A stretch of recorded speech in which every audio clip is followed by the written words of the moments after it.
ఉద్యమం జరిగిందే, దాంట్లో నేను పాల్గొన్నాను. ఆనాడు గౌరవ ముఖ్యమంత్రి చంద్రబాబు నాయుడు గారు కానివ్వండి, గౌరవ ఉప ముఖ్యమంత్రి పవన్ కళ్యాణ్ గారు కానివ్వండి, నేను కూడా స్వయంగా ఆనాడు వెళ్ళినప్పుడు ఒకటే చెప్పా, విశాఖ ఉక్కు అనేది ప్రైవేటీకరణ జరగదు, it will continue as a PS unit అని ఆనాడు మేము హామీ ఇచ్చాం. ఆ హామీకి 3 పార్టీలు కట్టుబడి ఉన్నాయని ఈ సభాముఖంగా ఆంధ్ర రాష్ట్ర ప్రజలకు తెలియజేసుకుంటూ, నాకు ఇంత అద్భుతమైన అవకాశం ఇచ్చిన మీకు హృదయపూర్వక ధన్యవాదాలు తెలుపుకుంటూ, ఈ రెజల్యూషన్ గౌరవ సభ్యులందరూ చదివి ఏకగ్రీవంగా పాస్ చేయాలని ఈ సభాముఖంగా కోరుతున్నాను. శ్రీమతి వరుడు కళ్యాణ్ గారు.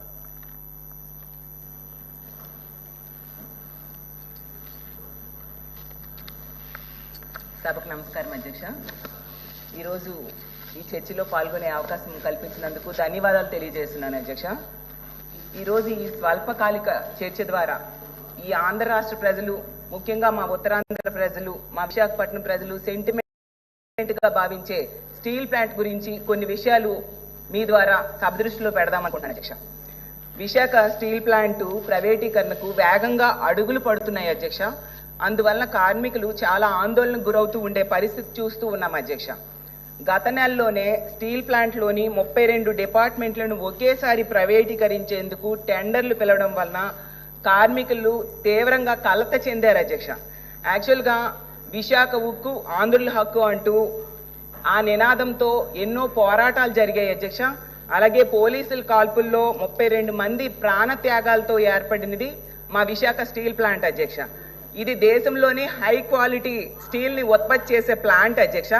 అలాంటి స్టీల్ ప్లాంట్ ప్రైవేటీకరణకు బలైపోతుంది అని చెప్పి కార్మికులు ఎంతగానో ఆందోళన పడుతున్నారు అధ్యక్ష.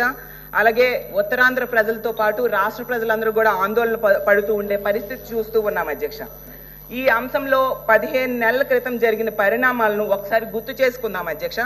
గత ఎన్నికల టైంలో ప్రస్తుత ముఖ్యమంత్రిగా ఉన్న చంద్రబాబు నాయుడు గారు స్టీల్ ప్లాంట్ పరిరక్షణ కోసం ఎంతవరకైనా వెళతాని హామీ ఇచ్చారు అధ్యక్ష. అలాగే ప్రస్తుత డిప్యూటీ సీఎంగా ఉన్న పవన్ కళ్యాణ్ గారు స్టీల్ ప్లాంట్ని ప్రైవేటీకరణ జరగనివ్వమని చెప్పారు అధ్యక్ష. గౌరవ మంత్రి గారు అయిన లోకేష్ గారు కూడా స్టీల్ ప్లాంట్ ప్రైవేటీకరణ జరగనివ్వమని చెప్పారు అధ్యక్ష. వాళ్ళ మేనిఫెస్టోలో కూడా స్టీల్ ప్లాంట్ని పరిరక్షిస్తామని చెప్పారు అధ్యక్ష. ఎన్నికల్లో టీడీపీ, బీజేపీ, జనసేన కలిసి పోటీ చేశాయి అధ్యక్ష. ఈ 3 పార్టీలు కనుక కేంద్రంలో వస్తే ఖచ్చితంగా స్టీల్ ప్లాంట్ ప్రైవేటీకరణ నిర్ణయాన్ని వెనక్కి తీసుకుంటారు అని మా ప్రాంత ప్రజలు భావించడం వలన రాష్ట్రంలో ఎక్కడా లేని మెజారిటీలు విశాఖలో కూటమి ఎమ్మెల్యేలకి, ఎంపీలకి వచ్చాయి అధ్యక్ష. అయితే చంద్రబాబు నాయుడు గారు ముఖ్యమంత్రి అయ్యారు అధ్యక్ష. మోడీ గారి ప్రభుత్వం కేంద్రంలో వచ్చింది అధ్యక్ష.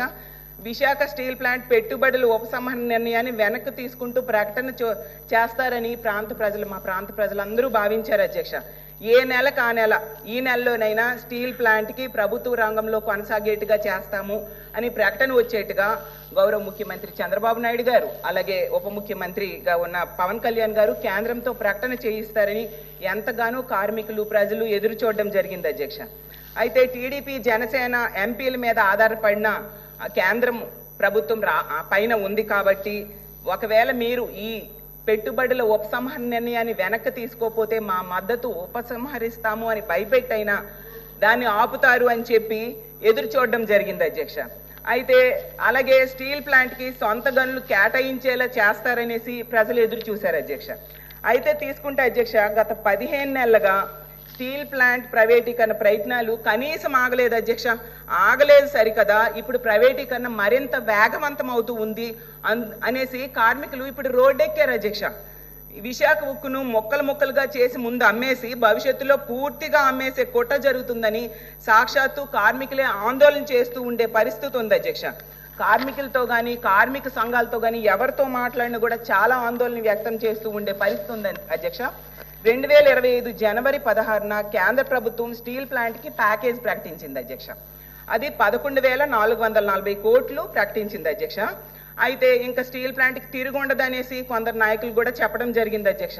కానీ అధ్యక్ష, ఆ 11,440 కోట్ల ప్యాకేజ్ వలన స్టీల్ ప్లాంట్ ప్రైవేటీకరణ ఆగలేదు సరికదా. ఇందులో 8,500 కోట్లు మాత్రమే వచ్చింది అధ్యక్ష. ఇంకో 3,000 కోట్లు రావాల్సి ఉంది అధ్యక్ష. ఈ 8,500 కోట్లలో రా మెటీరియల్ కొని స్టీల్ ప్లాంట్ని బ్రతికిస్తారని కార్మికులు నమ్మారు అధ్యక్ష.